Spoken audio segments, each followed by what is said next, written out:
美国专家谈如何击沉福建舰，他们认为 P-8A 反潜巡逻机就行。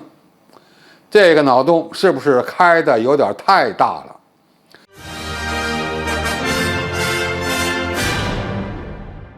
观众朋友、网友朋友，大家好，我是付前少。中国003航母刚下水，美国人除了关注其电磁弹射器的先进程度以外，也开始讨论美军击沉福建舰的战术。相比于中国花了几十年时间建立起来的反介入区域拒止能力，特别是反舰弹道导弹和建设的高参数反舰导弹的强大攻击能力，美国专家显然没有太好的选择。最后，他们竟然提出了要用 P-8A 反潜巡逻机来对抗中国的航母，这就引发了中国网友的嘲笑。当然，我们也不能够轻视他们现在提出的这种新战术。那么，企图用反潜巡逻机对付航母这样的战法和战术，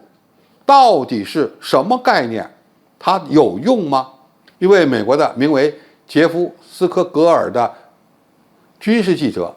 在任务和目的网站上撰文称，美国如果想击沉福建号航母，舰筒里会有几支箭？他就这个问题呢，采访了几个美国的军事专家，并且呢，听取了他们所给出的如何击沉航母的看法和建议。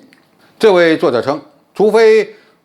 福建号航母拥有超级秘密、惊人的舰船防御能力，否则很容易受到美国武器的攻击。美国保守派传统基金会的达克塔·伍德认为，新航母、旧航母都是航母，都是一艘漂浮在水中的船，会被带有反舰导弹的海上巡逻机或潜艇瞄准。而 P-8A 反潜巡逻机安装有 AGM-158C 远程反舰导弹，可以从560公里外攻击航空母舰。这款导弹还计划开发增程型，那么最大射程将增加到1000公里。美国战略中心的海战专家、退役海军上尉杨·范托尔则更大胆，声称即使是拉斯姆导弹或者是鱼叉导弹、NSM 导弹对甲板上的飞机造成破坏，使航母无法执行任务，就达到目的了，因为这被称为任务性杀伤。美国的海事战略主席詹姆斯·霍姆斯认为，航母容易受到反舰武器攻击，这是众所周知的事实。更重要的是，哪一方可以在作战时最大限度地集结联合部队，以便在重要的时间和地点为战斗带来尽可能多的战斗力。霍姆斯的观点可以理解为，战争的结果取决于中美能够集中的舰队规模和空中投送的火力，而不在于由什么平台来投送。如果总体来看美国军事专家的这些观点，其中最刺眼的就是用 P-8A 反潜巡逻机就能够摧毁中国的航空母舰，这有可能正是美军未来反航母的重要战法之一。对此，我们还真不能够大意。如果说美国的航母编队是成熟的水面作战体系，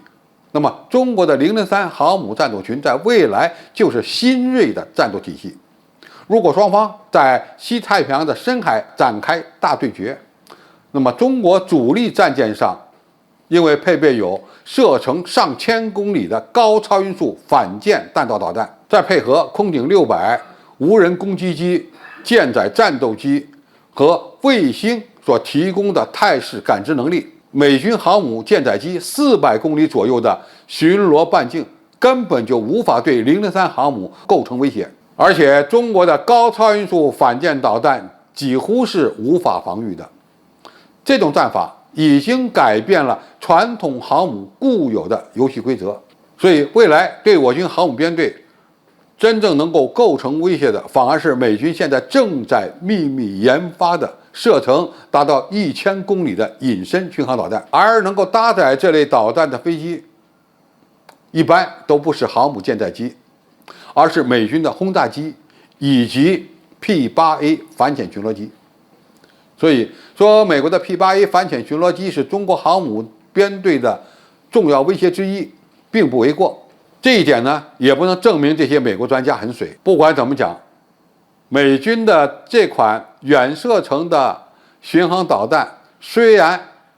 飞得比较远，雷达反射经验比较小，但是它的速度比较低。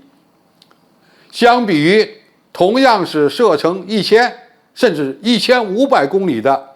高超音速反舰弹道导弹，它还差一大截呢。好，今天的评述就到这里，谢谢大家收看，我们下期再见。